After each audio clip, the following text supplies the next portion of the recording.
오늘 시간에 주시는 말씀은 마태복음 6장 12절 한 절입니다. 이 시간 우리 각자에게 주시는 말씀으로 함께 받겠습니다. 우리가 우리에게 죄 지은 자를 사하여 준 것 같이 우리 죄를 사하여 주옵시고. 아멘.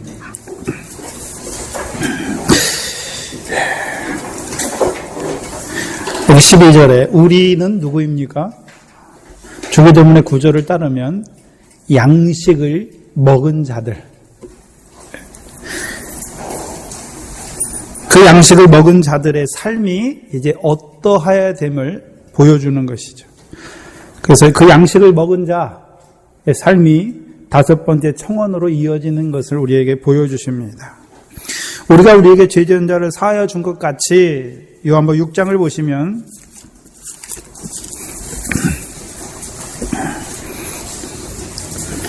(6장) 56절 57절을 보시면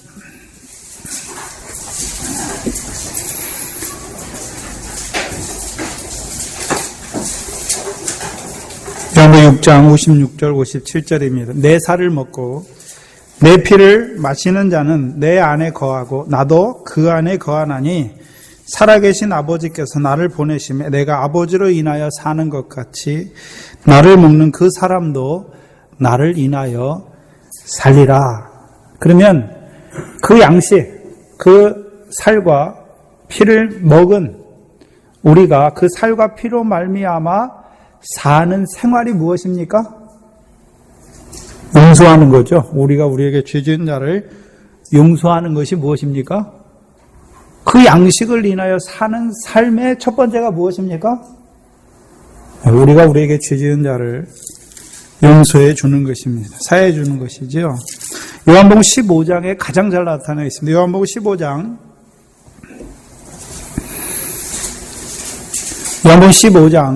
9절로 12절 말씀에 잘 나타나 있습니다.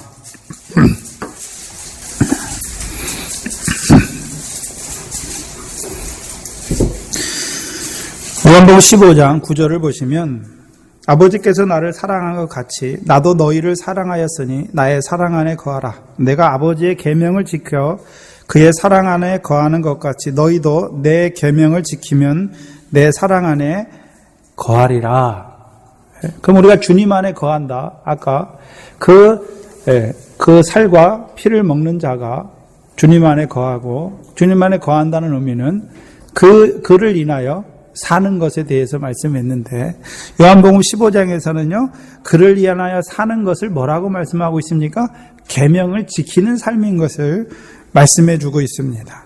내가 이것을 너희에게 이름은 내 기쁨이 너희 안에 있어 너희 기쁨이 충만하게 하려 함이라. 그럼 우리의 기쁨이 그러면 주님이 주신 계명을 지킨다라고 말씀하는데 그 계명은 우리가 억지로 지키는 것이 아니라 주님의 기쁨으로 그 계명을 통해서 우리의 기쁨이 충만한 자로 세우시기 위한 계명인 것을 보여주시죠. 그리고 12절에 내 계명은 곧 내가 너희를 사랑한 것 같이 너희도 서로 사랑하는 것이다. 계명이 무엇입니까? 주님께서 우리에게 주신 계명이 무엇인가요? 사랑하는 거죠. 서로 사랑하는 거죠. 그러면 서로 사랑하는 것이 무엇입니까? 하나님이 우리를 사랑했는데 어떠한 우리를 사랑하셨습니까? 거룩하고 의로운 우리를 사랑하신 것이 아니라 죄인인 우리를 사랑하셔서 그 아들을 십자가에 죽이심으로 우리를 죄에서 구원하신 것이 사랑이죠. 그래서 그 사랑을 실제적으로 우리에게 나타내신 분이 누굽니까? 예수 그리스도께서 죽으심으로 그 사랑을 우리에게 나타내 주셨잖아요. 그래서 내가 너희를 사랑한 것 같이 우리도 서로 사랑하는 것이죠. 그럼 사랑에는 뭐가 전제되어 있습니까? 의인, 이방인처럼 나에게 잘해주는 사람, 내가 잘해주는 사람한테 내가 나를 사랑하는 사람 사랑하고 그것이 아니라는 것이죠. 하나님의 사랑은 전제가 무엇입니까? 원수, 죄인 되었던 그들을 사랑하는 것이죠.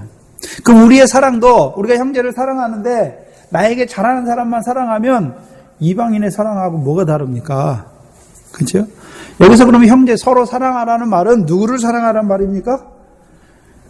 나에게 잘못을 하고 죄를 짓는 그를 사랑하라는 것을 보여주시는 것입니다. 그래서 로마서 5장 8절에 하나님이 우리를 사랑하셨는데 우리가 잘하니까 하나님이 사랑하셨습니까? 우리가 아직 죄인 되었을 때에 우리가 죄인인데 그 죄를 고백하지도 않았는데 죄인임을 알지도 못하고 그 죄 가운데 살던 우리를 위하여 그리스도께서 십자가의 죽으심으로 하나님이 우리에 대한 사랑을 확증하셨죠.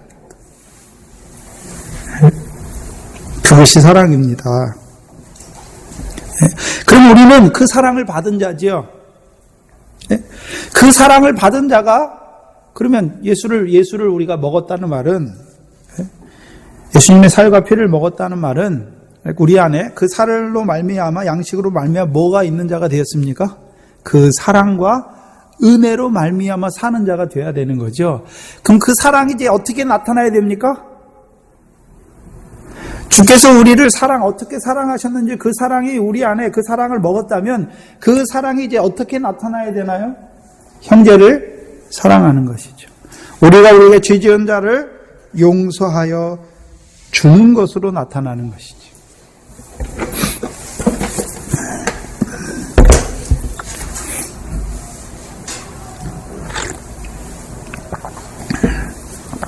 문제는 오늘 본문에 보시면 우리가 우리에게 죄 지은 자를 사하여 준 것 같이 우리의 죄를 사하여 주시옵소서. 이 잘못 보면요 조건으로 돼 있어요. 내가 형제의 죄를 사해 주는 거, 용서해 주는 거죠. 용서해 주는 만큼 내 죄를 용서해 주는 거죠. 조건이 그러면 내가 형제의 죄를 용서해 주는 것이 무엇 때문에 용서해 주는 것입니까? 내 죄를 용서해 준 만큼 내 죄를 사함받기 위해서. 그럼 조건이 되는 거죠. 조건이 되는 거잖아요. 조건이. 잘못 보면 하나님으로부터 우리의 죄를 용서받기 위해서 조건으로 형제의 죄를 용서하는 것처럼 보여줘요. 이상해요.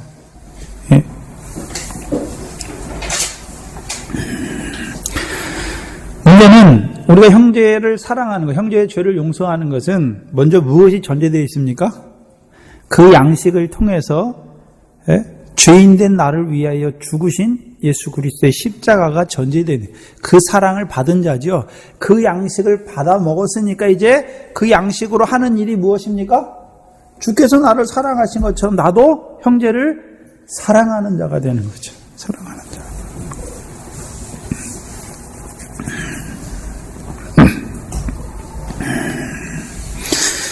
근데 문제는 우리의 죄가 무엇인가?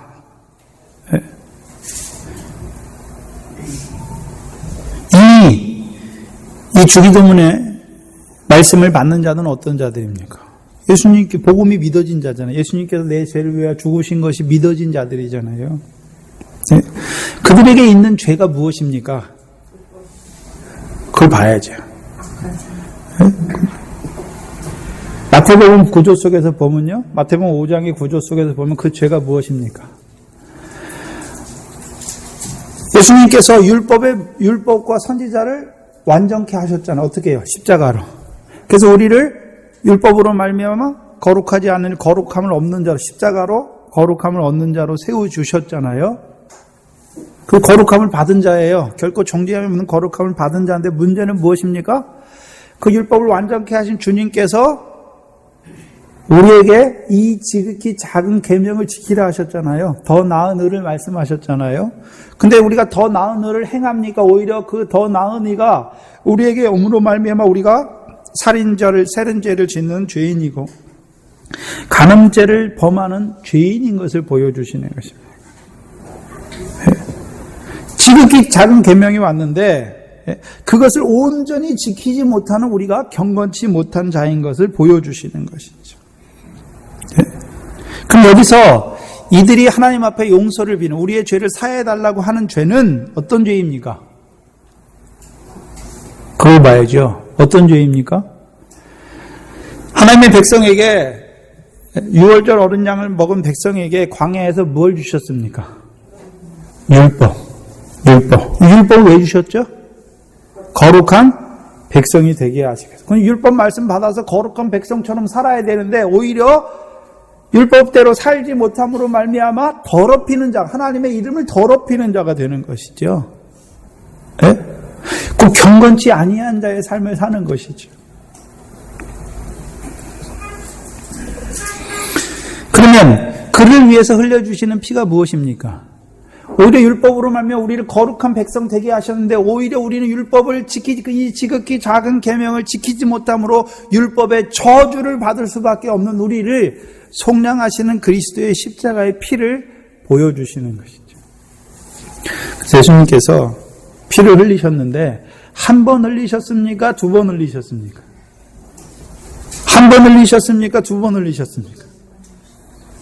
살아 계실 때 우리의 죄를 위하여 흘려주셨고, 그래서 우리를 온전케 하셨고, 그 다음에요, 온전케 하신 자들에게 율법을 주셨는데도 불구하고, 오히려 거룩한 백성 되게 하시기 위해서 하나님의 말씀을 주셨는데, 그 하나님의 말씀을 지키지 못함으로 다시금 율법의 저주에 떨어지는, 나를 위해서 죽어주신 예수의 십자가 믿어졌지만, 그러면 하나님의 말씀대로 살아야 되는데, 오히려 그 말씀을 범하는 우리를 위해서, 죽으신 예수님께서 그 허리에 창으로 찔림을 받으시고 죽으신 후에 흘려주시는 그 피를 보여주시는 것이죠.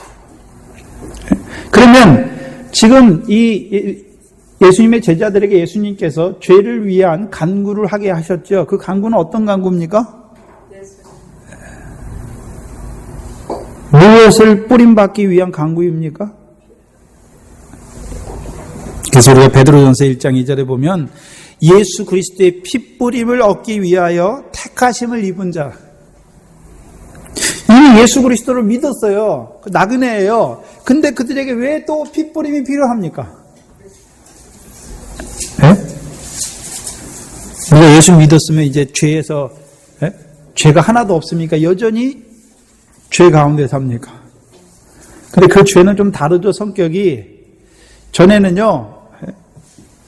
전에는 죄가 예수 믿지 않는 게 죄였고 또 세상적으로 짓는 죄가 죄였는데 이제는 뭐가 죄입니까? 옛날에 세상에 내가 살 때처럼 그 죄를 짓는 것이 아니라 이제는 죄가요, 하나님의 말씀을 주셨는데 그 말씀대로 살지 못하는 것이 죄라는 걸 알게 되는 것이죠. 그 죄를 사함받기, 용서해 주시기 위한 간구를 하라는 것이죠. 근데 오늘 마태복음에 쓰인 죄, 누가복음 12장에 쓰인 죄가 헬라어로 달라요. 제가 원어를 보기 전에 이걸 잘 몰랐는데요. 여기서 죄로 쓰인 단어, 원래 헬라어의 죄로 쓰는, 일반적인 죄로 쓰이는 단어는요, 하말티아입니다. 하말티아이, 곧 표적에서 벗어났다, 관역에서 벗어났다, 이게 죄입니다. 근데 오늘 이 본문에, 마태복음 6장 본문에 쓰인 12절에 쓰인 죄는 그 하말티아이를 쓴 것이 아니라 오페이 레마타라는 단어를 썼습니다. 오페이 레마타, 이 단어는 아람어에서 죄를 가리키는 호바라는 아람어를 음차한 거예요. 문자적으로 번역한 단어입니다. 근데 아람 사람들은, 그 헬라 사람들은 죄라고 생각할 때는요, 관역에서 벗어난 것을 죄라고 생각했는데, 아람 사람들은 죄를 관역에다 비교한 것이 아니라 죄가 부채다, 빛이다라는 개념을 쓴 거예요. 네? 그래서 아람어에서 죄는 부채예요, 빛이에요, 빛. 그래서 이 빛에 대해서 빛에 대해서 가장 잘 나타내 준 데가 어디입니까? 마태복음 18장 21절 이하입니다. 그래서 이 1만 달란트 탕감 받은 자가 나오잖아요. 그렇죠? 1만 달란트 뭐 한 자였습니까? 그가 빚진 자잖아요. 그래서 죄에 대해서 말씀하시면서 마태복음 18장에 이 1만 달란트 비유가 나오잖아요. 근데 마태복음 18장을 보시면 21절에 이 1만 달란트 빚진 자에 대한 비유는 어떤 문맥에서 나옵니까? 무엇을 예수님께서 얘기하기 위해서 1만 달란트 탕감해 줬다는 말을 쓰고 있습니까? 21절을 먼저 봐야죠.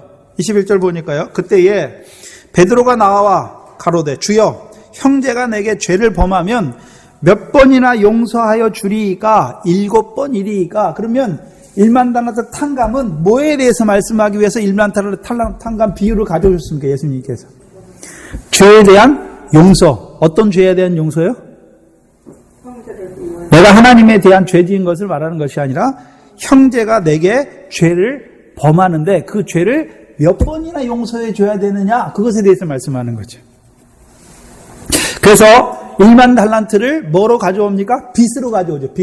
빚진 자잖아요. 네.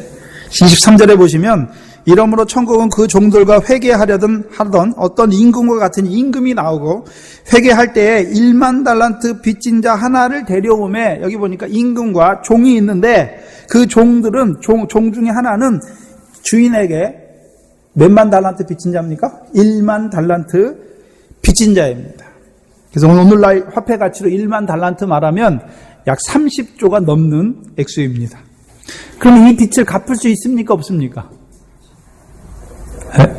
개인이 30조를 벌어서 갚을 수 있습니까? 없습니까? 갚지 못할 빚인 것을 알 수 있죠. 그러면 근데 잘 보시면 25절에 갚을 것이 없지요. 자기가 갚을 수 없는 자인 것을 알았지요.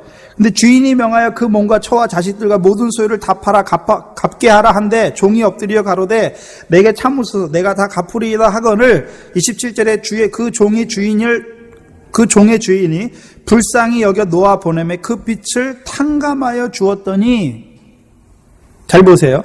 빚을 하나라도 갚았기 때문에 탕감해 주는 것입니까? 온전히 주인이 그 종을 불쌍히 여겨서 탕감해 준 겁니까?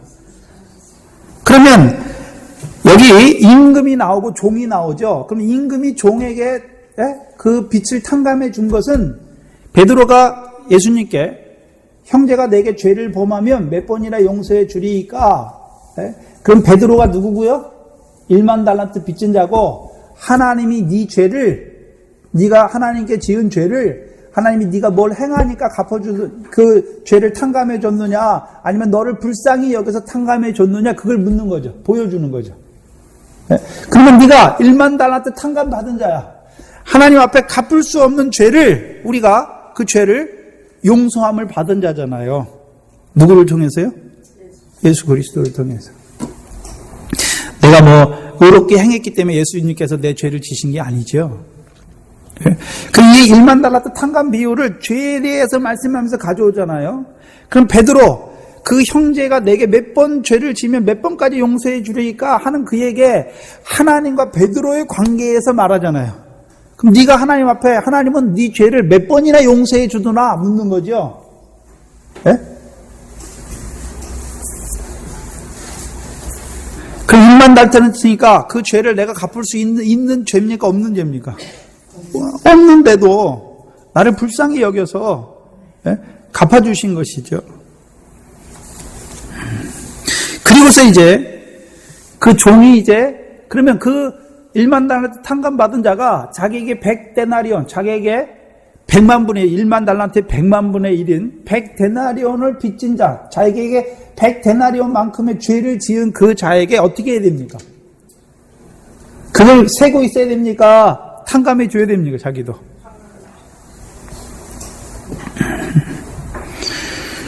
왜 탕감해 줘야 됩니까? 28절을 보시면 그 종이 나가서 탕감받은 종이죠.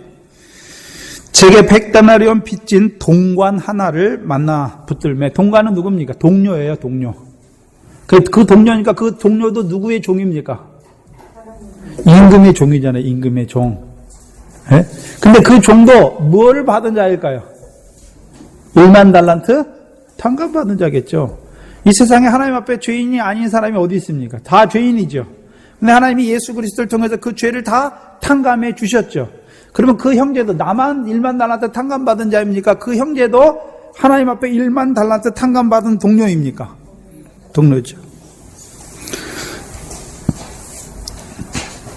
근데 100데나리온 빚진 동관 하나를 만나서 붙들어 목을 잡고 가로되 갚으라. 네? 허락지 아니하고 이에 가서 저가 빚을 갚도록 옥에 가두거늘 그 동관들이 그 주위에 있는 동료들이죠. 동료들이 그것을 보고 심히 민망하여 주인에게 가서 그 일을 다 고하니 이에 주인이 저를 불러다가 말하되 무슨 종아요? 악한 종아. 어떨 때 악합니까? 이 종이 1만 달란트 빚질 때는 악한 종이 아니에요. 다 1만 달란트 빚졌으니까. 근데 1만 달란트 탕감 받았음에도 불구하고 자기에게 100데나리온, 하나님은 나의 모든 죄를 예수 그리스도의 십자가로 탕감해 주셨음에도 불구하고 내게 죄를 범하는 그 형제의 죄를 붙잡고, 예? 그 죄를 판단하는 그 형제, 그가 누굽니까? 악한 종이에요. 우리가 하나님 앞에 우리는 죄인이니까 죄를 질 수밖에 없어요. 근데 하나님이 우리가 악한 종이지만 그 그리스도를 통해서 십자가에 우리 죄를 다 탕감해 주심을 우리를 악인으로 보십니까? 이미 목욕한 자로 의인으로 보십니까? 근데 의인이 나가서 이제 어떻게 됩니까?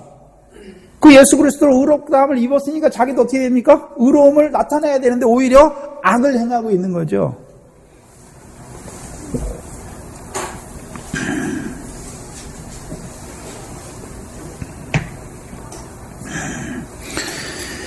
빚이 나오죠. 빚.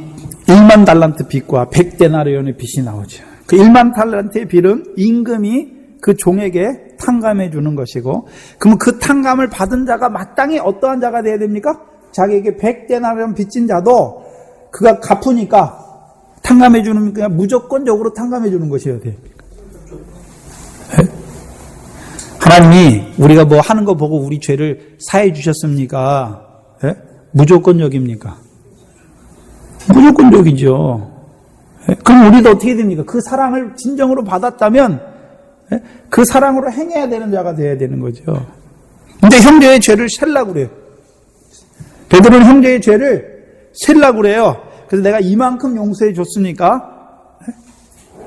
근데 그 다음에 이제 자기의 범위를 넘어갔어요. 그럼 어떻게 됩니까? 내가 너를 이만큼 용서해 주고 했는데 네가 나한테 이럴 수가 있어? 부부싸움에서 제일 많이 나오죠, 우리가.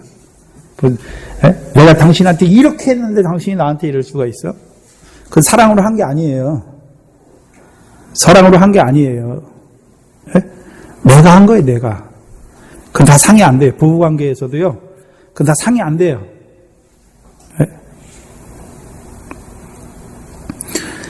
자녀들한테 내가 너한테 어떻게 했는데 그 자녀 왜 키웠습니까? 사랑으로, 하나님의 사랑으로 키웠습니까? 덕보려고 키웠습니까? 덕보려고 키웠어요. 덕보려고.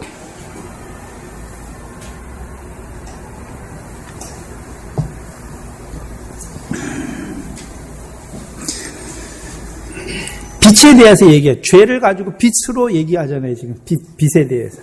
그래서 우리가 하나님 앞에 1만 달란트 갚을 수 없는 그 죄를 그 아들을 통해서 그 독생자 아들이신 죄 없으신 그를 통해서 우리의 죄를 탕감해 주셨는데 우리는요 죄인이면서도 내게 죄 짓는 그를 탕감하지 못하는, 죄를 용서하지 못하는 것이죠.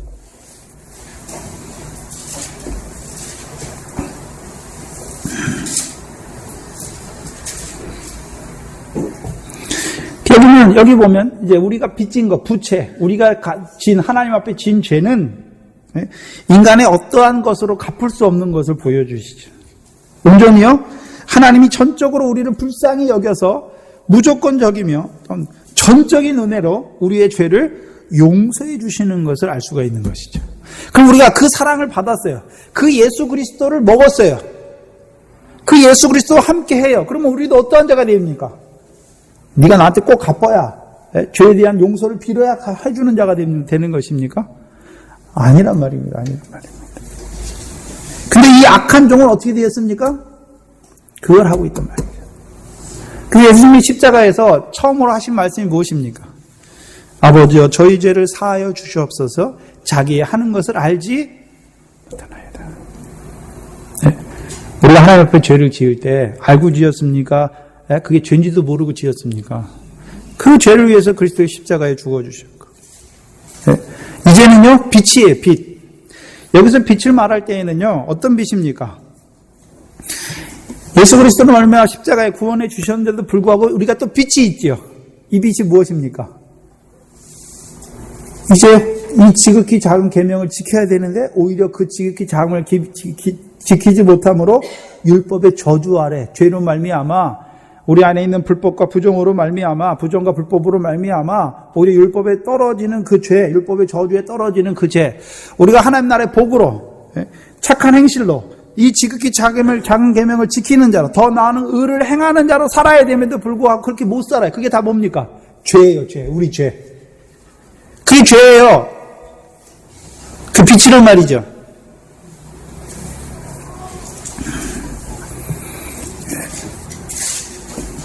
그 죄를 바라보는 자.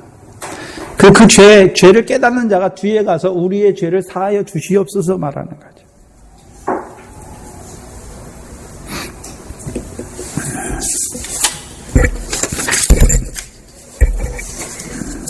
문제는 하나님께 이 빛을 1만 달란트나 되는 빛을 탕감받은 자가 그 하나님이 그 아들을 통해서 우리를 사랑하신 사랑과 은혜를 바로 깨달았다면 자기 동료의 빛, 자기에게 죄를 범한 그것을 어떻게 하겠습니까? 당연히 사랑한 것처럼 자기도 사랑하는 자가 되는 것이죠. 탕감해 주는 것이 당연하지요. 그러나 악한 종은 어떻게 합니까? 1만 달란트를 탕감받은 자로 삽니까? 탕감을 안 받은 것처럼 살고 있습니까? 탕감 안 해주신 것이 아니라 탕감해 주셨는데 탕감 안 받은 것처럼 하고 있는 거예요. 이게 악한 종이에요. 갚을 수 없는 우리 하나님에 대한 우리의 죄에 대해서 하나님께서 무조건적이고 완전한 용서를 그 아들을 통해서 해주셨는데도 불구하고 우리는 그 용서를 받지 않은 사람처럼 사는 거예요. 여러분이 형제를 미워하거나 형제가 내게 죄를 범하는 그거를 꼭 갖고 내 마음속에 섭섭한 마음이나 미움을 꼭 가지고 있어요. 왜 그렇습니까? 그러면 어떤 데란 말입니까, 여러분이? 악한 종이란 말이죠. 악한 종이라고. 지금 말씀하시잖아요. 악한 종이라고. 예? 하나님께 탕감 안 받은 처럼 해주셨는데도 안 받은 자처럼 형제의 그 죄를 물고 다니고 있단 말이죠. 꼭 잡고 있다는 것이죠. 33절에 보시면 마태복음 18장 33절에 내가 너를 불쌍히 여김같이 너도 내 동관을 불쌍히 여김이 마땅치 아니하냐. 예? 그러면 마땅한 것이 무엇입니까? 탕감받은 자로서 그 동료의 빚을 탕감해 주는 것이 마땅한 거죠. 근데 빚에 대해서 말하고 있으면 죄에 대해서 말하고 있습니까? 죄에 대해서. 우리가 하나님으로 말미암아 그 죄를 다 탕감받은 우리가 마땅히 어떻게 됩니까? 우리에게 죄를 범하는 그 형제의 죄도 불쌍히 여겨서 어떻게 여겨서요? 그럼 우리는 어떠한 자가 되어야 됩니까? 불쌍히 여기는, 그럼 죄를 범하는 형제를 보고 그 죄를 인해서 바리새인처럼 비판하거나 정죄하거나 헤아리는 자가 돼야 됩니까? 불쌍히 여기는 자가 돼야 됩니까? 예수님께서 십자가에서 죽으실 때, 아유, 저것들 하나 용서하지 마시옵소서 그랬습니까? 저희를 사하여 주시옵소서. 자기가 하는 것을 알지 못하는 그들을 불쌍히 여기기 때문입니까? 그럼 형제가 내게 죄를 범할 때, 그게 죄라는 것을 알고 죄가 어떠한 것을 알았다면 그가 내게 주신 하나님의 은혜를 그도 받아서 그 죄가 뭐라는 것을 참으로 알았다면 그가 그렇게 나에게 죄를 범했겠습니까? 안 했겠습니까? 안 했죠. 죄를 하라고 해도 안 하죠. 그리고서 35절에 뭐라고 그럽니까? 너희가 각각 중심으로 형제를 용서하지 아니하면 내 천부께서도 너희에게 이와 같이 하시리라. 마태복음 9절하고 똑같지요? 네. 그럼 중심으로 형제를 용서하는 거. 근데 이 헬라어에서 쓰인 우리 그 죄를 사하다, 우리가 우리에게 죄 지은 자를 사해주다, 에피암인데요. 용서하다 단어 둘이 똑같아요. 에피암이에요. 예. 그럼 하나님께서 우리의 죄를 사해 주시는 것과 우리가 형제의 죄를 사해 주는 것. 그래서 그 누가복음 본문에서는요, 우리가 우리에게 죄 지은 자를 용서해 준 것 같이 우리의 죄를 용서하여 주시기를 바라는 거죠. 그 용서와 사죄가 같은 의미로 쓰여요. 근데 우리가 사죄라고 쓸 때는 잘 봐야죠. 우리가 죄를 사하는 권세가 있습니까? 없지요. 그래서 지난번 주기도문 할 때는 그 사죄의 의미를 풀어드렸지요. 우리가 죄를 사하지 못해요. 네? 우리가 형제의 죄는 용서할 수 있는데 죄 사함의 권세는 우리에게 없잖아요. 네? 그래서 그 형제가 죄 사함 받으려면 어떻게 됩니까? 그 죄가 죄라는 걸 깨달아야죠. 그 죄라는 걸 어떻게 깨닫습니까? 하나님이 말씀을 통해서 그게 죄라는 걸 깨달아 줘야죠. 그러면 그로 하여금 누구를 알게 해야 됩니까? 하나님, 예수 그리스도에 대해서 알아야 죄를 깨닫게 할 건 아닙니까? 그래서 우리가 형제에게 복음을 전해야 되는 이유가 무엇입니까? 그를 죄사함 받는 자로 세워주기 위해서. 그래야 그 형제가 내게 죄를 안 질 거 아닙니까? 근데 여기서 말하는 것은 너희가 중심으로 형제를 용서하는 것이죠. 그럼 중심으로 용서하는 것은 무엇이고, 그러면 중심으로 용서하지 아니하는 것은 무엇입니까? 네? 자, 중심으로 형제를 용서한다는 것은 내가 용서하는 것입니까? 사랑은 허다한 죄를 덮는다라고 말씀했습니까? 그러면 내 속에 뭐가 있습니까? 사랑이 있지요. 근데 우리가 예수님께서 더 나은 의를 말씀하시면서 우리가 형제를 사랑할 수 있는 자입니까? 우리는 이방인처럼 나를 미워하는 자 미워하고 나를 사랑하는 자 사랑하는 자였습니까? 근데 뭐가 오고 나서요? 예수 그리스도의 사랑이 내게 오고 나서는요, 그 사랑은 어떤 사랑이었습니까? 예? 죄인을 미워하는 사랑이 아니라 죄인을 위해 죽어주신 그 사랑이 오니까, 그 사랑이 내게 역사하니까 허물을, 형제의 죄를 덮는 거예요. 그 사랑은 허다한 죄를 덮는 거예요. 내가 용서하는 것이 아니라 내 속에 그리스도의 사랑을 깨닫게 하시니까 그 사랑이 넘쳐남으로 나도 그 사랑으로 살게 하시는 거죠.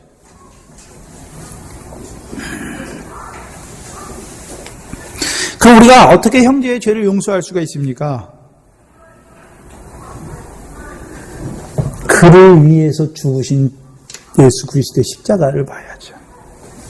나만, 내 죄만 위해서 예수님께서 십자가에 죽으셨습니까? 그의 죄를 위해서도 십자가에 죽으셨습니까? 네? 그 형제의 죄를 위해서도 죽으셨잖아요. 네? 그 형제도 일만 다나듯 탕감받은 자인 것을 볼 때에 하나님께서 그 형제의 뭐를 보시고 용서해 주신 것이 아니라, 네? 아무런 조건 없이 그 형제의 죄를 위하여 그 아들을 보내심으로 화목제물을 삼으심으로 그 형제도 구원하신 하나님을 볼 줄 알아야 되는 것이죠.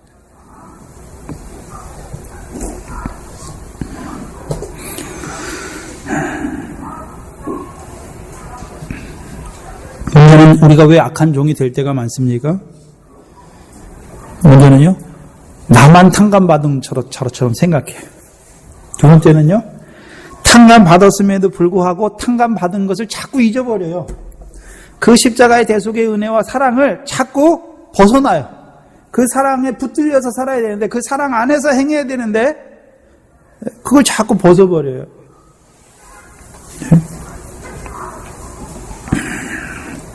문제는, 그러면 1만 달란트 탕감받았다는 것은, 그러면 우리에게 이제 하나님께서 탕감해 주지 아니한 죄가 있습니까? 없습니까? 네? 지옥에 갈 만한 죄가 있습니까? 없습니까? 없지요. 다 탕감해 주셨죠. 네? 그러면 그 다 탕감받은 것이 어떻게 드러나야 됩니까? 우리가 예수 그리스도의 접붙임 받았다면, 예수 그리스도를 먹었다면, 그 피를 마셨다면, 우리가 그 탕감받았다는 것이 우리의 삶 속에서 나타나야죠. 어떻게 해요? 형제를 사랑하며, 죄를 용서하며. 만약에 저와 여러분이 어떤 형제를 내 생각대로 헤아려요. 아유, 저 집사님은 맨날 삐져. 저 집사님은 어떻고 저태. 아유, 어떻게 권사가 저럴 수가 있어. 전도사님이 어떻게 저럴 수가 있어. 그 형제의 허물이나 죄를 불쌍히 여기지 못하고 자기 생각대로 헤아리거나 비판하거나 판단한다면 우리가 다 탕감받지 못한 것이 아니라 이미 탕감받은 자예요. 그런데요, 탕감받지 않은 자처럼 사는 거예요. 곧 탕감해 주신 그 은혜와 사랑을 저버리고 내가 사는 거죠. 그럼 나는 어떤 자로 사는 것입니까? 내가 잘했기 때문에 탕감받은 거예요. 내가 회개했기 때문에 하나님이 용서해 주신 것으로 받아가지고 회개 안 한 저를 어떻게 합니까? 정죄하고 돌아다니는 것이죠. 네. 근데 죄에 대한 보상은 우리 인간의 행위로나 뭐로 할 수 있습니까? 없습니까? 없어요. 그 중세 천주교를 비판하는 가장 큰 원인이 무엇입니까? 중세 천주교는요, 성인 숭배, 그리고 성인들의 유물을 숭배하죠. 또 어디를 순례하죠. 왜 순례합니까? 성인의 유물을 숭배하고 어디를 순례하잖아요. 그것이 다 뭡니까? 자기의 죄에 대한 보속이죠. 보속. 그래서 루터가 가장 큰 고민이 무엇이었습니까?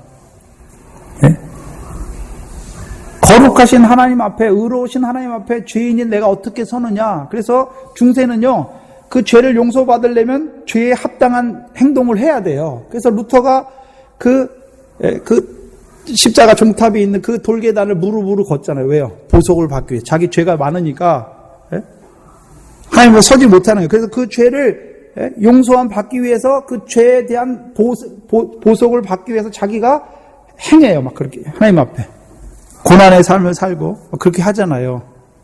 그래서 그게 더 발전하면 어떻게 됩니까? 면죄부죠. 면죄부. 이거 사면 네 죄를 다 용서해 준대. 그 루터도 천주교 사제예요. 그 루터가 반박문을 쓰게 된 이유가 무엇입니까? 이 면죄부가 루터가 담당하는, 루터는 비텐베르그 대학 교수였죠. 그러면서 그 교회에 설교를 했는데요. 그 지역에서도 그게 면죄부를 팔러 오는 거예요. 베드로 성당을 짓기 위해서.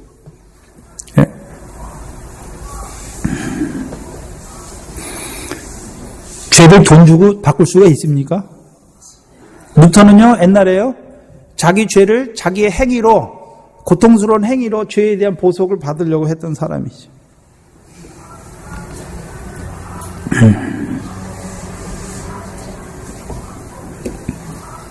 죄는요, 우리의 무엇으로 안 돼요. 전적인 하나님의 독생자에 의해서만 그 죄가 처리되어야 되는 거죠.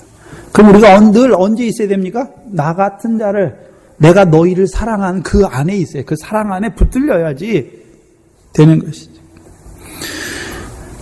그래서 우리가 그 양식을 먹었어요. 곧 예수 그리스도를 먹었다는 것은 하나님의 사랑을 먹었다는 것이고, 예수 그리스도의 죄인을 사랑하신 그 사랑 안에 있다는 것이죠. 그럼 그 사랑 안에 있는 자, 그 사랑의 양식을 먹었으니까 양식을 먹은 자라서 당연히 형제의 죄를 용서하는 거예요. 내가 하나님 앞에 죄를 용서받기 위해서 형제의 죄를 용서하는 것이 아니라 그 사랑을 받았으니까 당연히 그 사랑으로 1만 달란트 빚졌으니 탕감 받았으니까 100데나리를 빚진 자 당연히 탕감해 주는 거예요. 내가 뭐 그거 했기 때문에 아니가, 그가 나에게 뭘 잘했기 때문에 용서를 하기 때문에 용서해 주는 것이 아니죠. 탕감해 주는 거예요. 그 양식 먹은 자로서 반드시 해야 되는 거예요. 근데 문제는 그 뒤에 우리가 우리에게 죄전자의 죄를 용서해 준 것 같이 우리의 죄를 용서하여 주시옵소서라고 말하죠. 그러면 이 양식을 먹은 자로서 중심으로 형제를 사랑하죠. 사랑으로 죄를 덮는 자임에도 불구하고, 이 양식을 먹은 자를 살아감에도 불구하고 나는 여전히 어떠한 자라는 것입니까? 죄인임을 아는 거죠. 그 사도 바울이 나는 죄인 중에 괴수다. 내가 오늘 그 양식을 먹어서 내게 죄지은 형제를 중심으로 용서해요. 용서함에도 불구하고 내가 여전히 어떤 자입니까? 용서했으니까 나는 거룩하고 나는 의로운 자가 아니라, 용서함에도 그렇게 삶에도 불구하고 여전히 내 속에 뭐가 있습니까? 죄가 있는 것을, 부채가 있는 것을 보여주시는 거죠. 어떤 죄입니까? 더 나은 의를 행하지 못하는.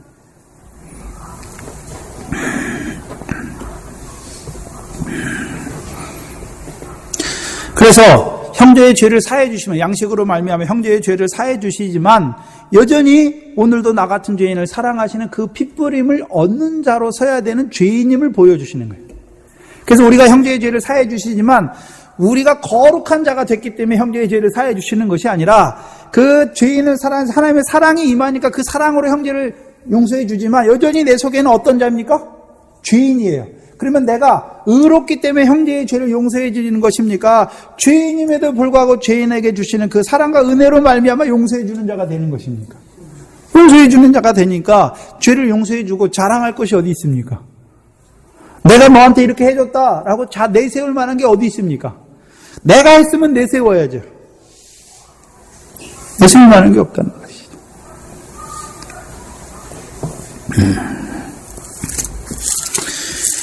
또한 이 5번째 청원은 첫 번째 청원과 맞물려 있습니다. 그 첫 번째 청원이 뭐였죠? 주기도문에서 아버지의 이름이 거룩히 여김을 받으시오며.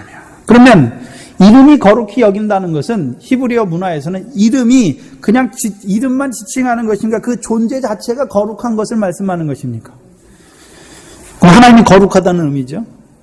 하나님이 거룩하다는 말은 죄되거나 속된 것이 없다는 것인데, 그럼 그 거룩하신 하나님이 하시는 일이 무엇입니까? 죄인을 죄대로 벌하시는 하나님입니까? 죄인을 사랑하셔서 그 독생자를 보내셔서 십자가에 피 흘려 죽으시기까지 죄인인 우리를 사랑하시고 그 십자가의 피로 말미암아 우리를 거룩해 하시는 하나님입니까? 거룩해 하시는 하나님이에요. 하나님이. 네. 민수기 20장입니다. 가장 잘 나타내는 데가 민수기 20장이죠.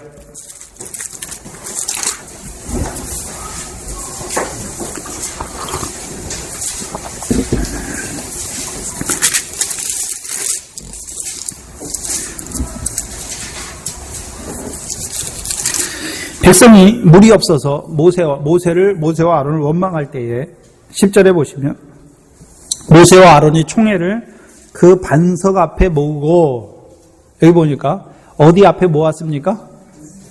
반석. 그들을 따르는 반석이지요. 그 반석이 어디 있습니까?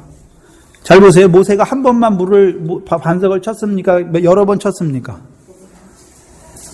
물에서만 쳤습니까? 또 다른 데서도 쳤습니까? 그럼 그 반석을 모세가 들고 다녔나요? 반석 앞에 모으고 모세가 그들에게 이르되 패역한 너희여 들으라. 우리가 너희를 위하여 이 반석에서 물을 내랴. 그 손을 들어 그 지팡이로 반석을 2번 치매 물이 솟아나므로 회중과 그들의 짐승이 마시니라.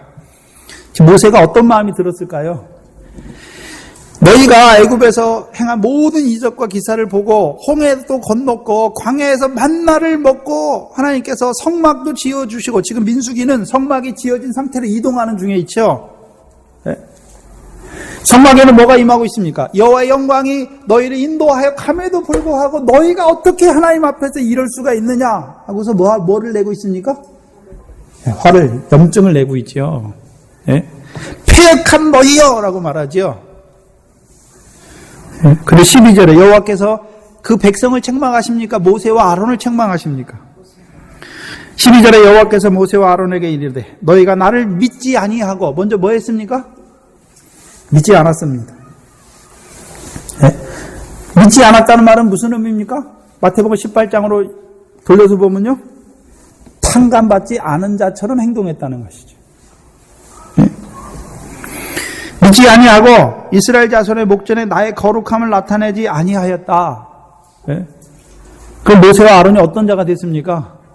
악한 종이 됐죠. 네? 그럼 모세는, 잘 보세요. 지금 모세를 봐야 돼요. 모세와 아론은 하나님의 말씀을 믿고 가지요. 근데 백성의 패역한 것을 보고서, 백성이 하나님을 원망하는 거 보면서 모세가 화를 발하죠. 화를 발하면서 뭐라 그럽니까? 이 패역한 자들아 라고 말하죠. 그럼 패역한 자들라고 말할 때 자기는 어떤 자입니까? 자기는 패역한 자입니까? 패역한 자가 아닙니까? 나는 의로운 자예요. 자기는 거룩한 자란 말이죠. 네? 자기가 패역한 자였다면, 자기도 죄가 있다라고 봤으면 그 백성들에게 패역한 자라고 말했을까요? 자기도 그 백성과 함께 서서 하나님께 나아갔을까요? 모세가 백성을 패역한 자라고 말할 때에는 자기들과 백성들이 근본적으로 차이가 있는 것으로 생각하잖아요. 자기는 하나님의 말씀을 신실히 의지하고 믿음으로 의로운 백성이고, 백성들은요, 하나님을 원망하고 하니까 다 패역한 줄 아는 거죠. 근데 생각해보면 하나님이 보실 때 모세나 아론이나 백성이나, 모세가 조금 의롭긴 의롭지만 도찐 개찐이죠. 그럼 모세가 의로운 것이, 잘 생각해봐야 되는데, 그럼 모세가 아론이 백성들보다 믿음이 좀 더 나은데, 의로운데, 그럼 자기들이 남보다 잘했기 때문에 의롭습니까? 그들에게 주신, 그들을 먼저 불러 믿게 하신 하나님의 은혜입니까? 그럼 모세가 백성들을 패역한 자라고 부를 때는 자기가 누굴 떠났습니까?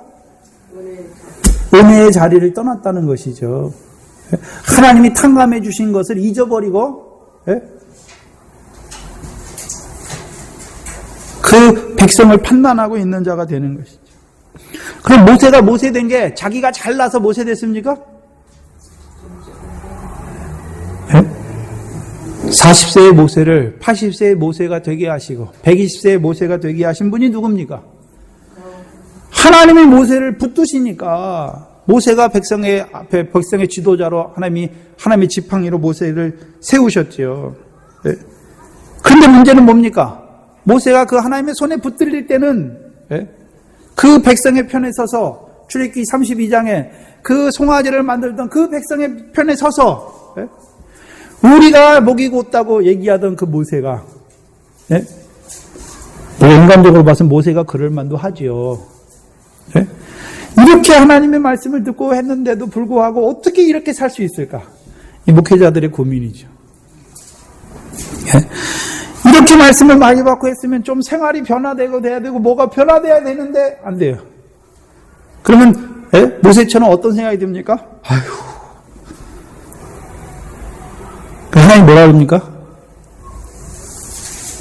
그 모세는 어떤 자가 돼야 됩니까? 마땅히 거룩을 나타내야 되는 거죠. 그럼 하나님의 거룩은 어떤 자입니까?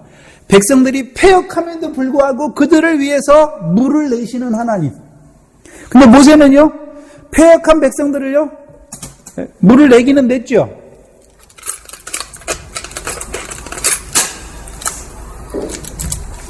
근데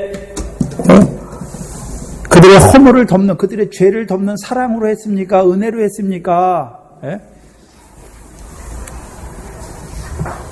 은혜로 하지 못하고 동관과 같이 그들의 목을 붙잡고 있는 자가 되었습니다.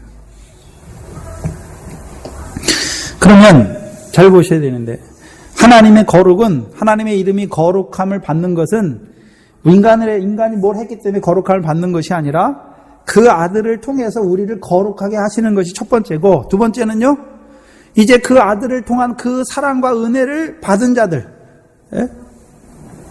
자들을 통해서 형제의 죄를, 하나님께서 나 같은 죄를 사랑하셔서 일만하라서 탕감해 주신 것처럼 우리도 우리에게 죄를 범한, 아직도 죄 가운데 있는 형제를 위하여 100데나리온 빚진 것을 뭐 해야 되는 자가 돼야 됩니까? 용서해 주는 자가 돼야 되는 것이죠.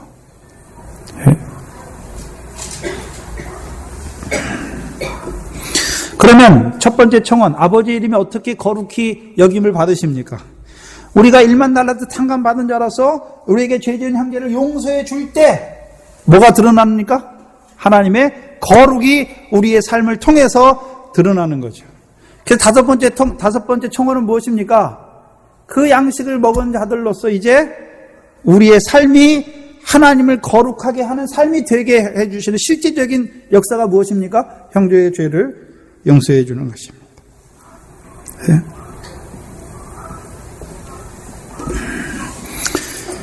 또한 우리가 하나님의 거룩함을 나타냄에도 불구하고 여전히요, 우리는 또한 죄인 중에 괴수인 것을 바라보는 자가 되어야 되는 것이죠. 네. 그래서 늘 예수 그리스도의 핏부림, 성령으로 말미암아 예수 그리스도의 핏부림으로 말미암아 살아가야 되는 것이죠. 그렇게 되지 못하면요, 우리가 형제를 용서해주면 용서해줄수록 그게 어떻게 됩니까? 내 의가 되는 거죠. 내 의가. 내가 한 것처럼 되는 거죠. 왜요? 그 은혜에 붙들리지 못하면. 그 사랑으로 행하지 못하면 내가 하는 거예요. 그래서 내가 사랑하는 거예요.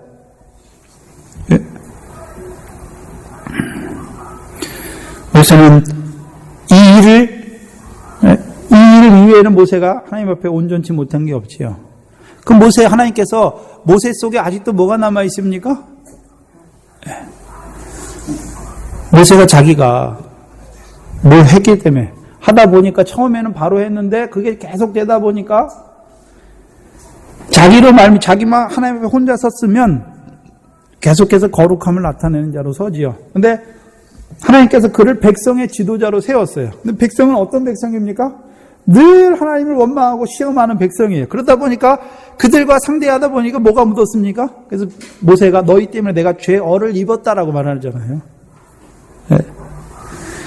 자기 속에 나는 어떤 것 때문에 그런 것이 아니라 그 연약한 백성을 하다 보니까 우리가 그 자녀 아들 키우는 부모들 보면 불쌍하잖아요. 그러니까 사랑을 하다가 그게 생활에서 계속 지치다 보면은 어떻게 됩니까? 짜증이 날 때도 있죠. 근본적인 건 사랑인데, 근데 그 사랑의 마음이 잠깐 없어지고 불쌍히 여기는 마음이 적어지고 막 자기 신세에 대한 막 이런 게 나올 때는 어떻게 됩니까? 화가 막 나오는 거죠. 그런 것처럼 모세가 그 자리에 섰단 말입니다.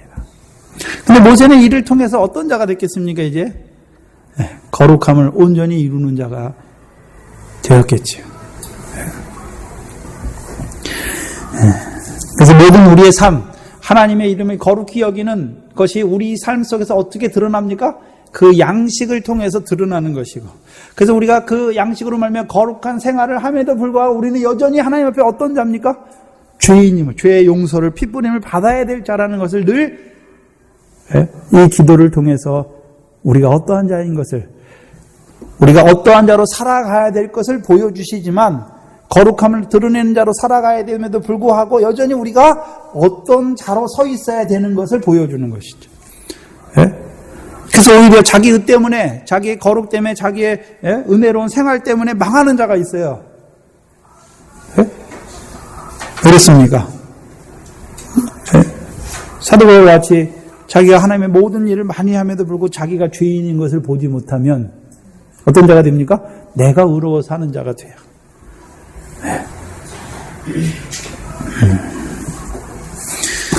그래서 이 5번째 청혼을 통해서 우리가 예수 그리스도의 젖붙이 예수 그리스도를 먹은 자, 또 우리의 삶이 어떠해야 됩니까? 형제를 사랑하는 삶으로 드러나야 되는 것이죠. 형제를 우리가 사랑하는데 여전히 우리는 어떤 자입니까? 여전히 하나님의 사랑이 필요해요. 죄인을 사랑하시는 하나님의 사랑이 필요한 자로 살아가는 것입니다. 그것이 우리의 삶입니다. 기도하겠습니다. 하나님 감사합니다. 오늘도 그 하늘에부터 내려주시는 그 참된 양식과 그 피를 마시는 자로 우리를 이 땅에서 살아가게 하시니 감사합니다. 또 하나님께서 우리로 말미암아 그 사랑을 나타내는 자로, 죄인을 사랑하시는 하나님의 그 거룩을 나타내는 자로 세우신 거 보니 또한 감사합니다. 아버지 하나님, 우리가 우리에게 죄 지은 형제를 그 양식을 먹은 자로서 서로 사랑하는 자로 살아감에도 불구하고 우리가 미련하게도 참 악하게도 탕감받지 못한 자로 살아갈 때가 너무나 많은 저희들을 불쌍히 여겨 주시옵소서. 우리가 하나님의 1만 달란트를 탕감해 주신 그 하나님의 은혜와 사랑에 붙들리지 못하고 나의 의로움과 나의 생활을 나의 행위를 붙잡음으로 말미암아 형제를 판단하고 비판하고 정죄할 때가 많았던 저희들을 용서하여 주시옵소서. 이 말씀을 통해서 우리가 늘 1만 달란트 탕감받은 자, 그 늘 나 같은 죄인을 사랑하시는 그 사랑으로 말미암아 살아가는 저희들 되게 하여 주시옵소서. 또한 우리가 형제의 죄를 용서하는 것은 우리의 행함이 아니라 그 사랑으로 말미암아 사랑에 참여한 자로 그 사랑을 통하여 이루시는 것을 바라보게 하시고, 늘 나의 나던 것이 아니라 나의 나던 것은 그 하나님의 은혜임을 고백하는 저희들 되게 하여 주시옵소서. 또한 우리의 삶이 서로 사랑하는 그 예수님의 계명을 이루는 삶이 되게 하시며, 또한 그 계명을 이루어갈 때에 여전히 우리 또한 죄인으로서 죄인을 사랑하신 하나님의 사랑 안에서 살아가는 자임을 밝히 깨달음으로 말미암아 그 은혜와 사랑을 저버리지 않는 저희들 되게 하여 주시옵소서. 예수님의 이름으로 기도하옵나이다. 아멘. 근데 우리가 우리에게 지은 죄를 볼 때 여러분 우리가 누굽니까? 여기서 공동체도 말하지만 우리 개인에게 있는 우리도 봐야 되는 거죠. 네?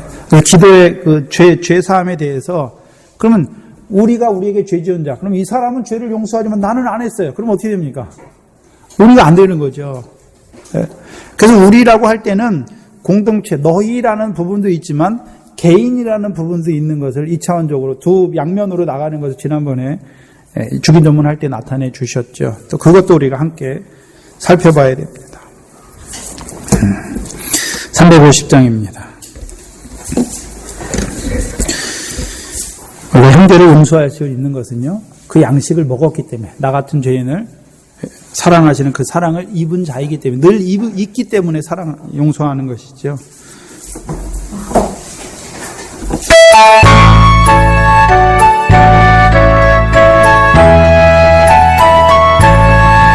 나의 죄를 정케 하사 주의 큰 사무신 그새 주의 넓은 사랑 항상 찬송합니다.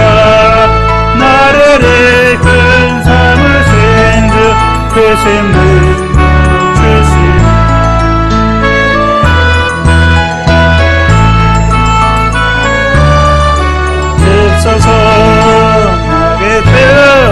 주시려고 은혜 예비하신 주 그 은혜로 채워주사 능력 있게 앞서서 나를 이끈 삼으신 크신 능력 주시 언제든지 그 뜻대로 사용하여 주소서 죄의 잼을 풀어주신 그의 능력 크도다 나태로 사신 예수 내 맘속에 옵소서 나를 이끈 삶으신 주 계신 능력 주시오 언제든지 주 뜻대로 사용하여 주소서 내게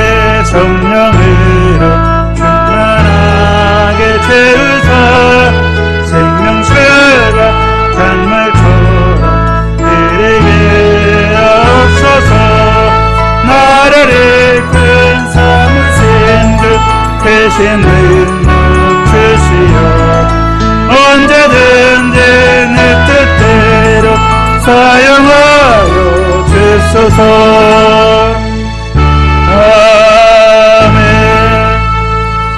이 350장에서도요, 우리의 죄를 정케하셔서 일꾼 삼으셨죠? 어떤 일을 하려고요? 죄를 정죄하는 자가 아니라 형제를 사랑하는 자, 죄를 용서하는 자로 세워주시기 위해서 하신 것이죠. 그것이 무엇입니까? 그게 하나님 나라의 일이에요. 네? 죄 지은 형제를 용서해 주는 게 누구의 일이라고요? 그게 하나님 나라의 일입니다. 용서해 주세요. 네? 내가 잘못하는 형제 볼 때 알지 못하니 그래 저에게도 나 같은 하나님이 은혜를 주셨다면 나에게 저렇게 했을까. 원수를 사랑하는 거죠. 위에서 기도하는 자가 되는 거죠. 근데 우리 속에 그 형제에 대한 그런 미움이나 섭섭함이 안 풀리면 그 형제를 위해서 기도하면 기도가 안 돼요. 여러분 부부싸움 하면 남편이 미운데 기도가 됩니까? 남편을 위해서? 절대 기도가 안 돼요. 네. 한 주간 동안 더 오늘 주신 말씀 붙들고 우리 살펴보면서 살아가시고 또 수요일 날 말씀을 주십니다. 저는 수요일 말씀이 더 좋거든요. 그래서 수요일 말씀을 좀 들으시기 바랍니다. 이 수요일 말씀도 가나안 땅에 들어간 자들의 싸움, 하나님 나라의 싸움에 대해서 우리에게 말씀해 주세요. 그래서 보시면 쭉 수요일 날 빠지지 마시고 또 수요일 날 그 테이프 들으셔서 복귀하시기 바랍니다. 주기도문으로 예배를 마치겠습니다. 하늘에 계신 우리 아버지, 이름이 거룩히 여김을 받으시고 나라의 임하옵시고 뜻이 하늘에서 이룬 것 같이 땅에서도 이루어지이다. 오늘 우리에게 일용할 양식을 주옵시고 우리가 우리에게 죄지은 자를 사하여 준 것 같이 우리 죄를 사하여 주옵시고 우리를 시험에 들게 하지 마옵시며 다만 악에서 구하옵소서. 나라와 권세와 영광이 아버지께 영원히 있사옵나이다. 아멘.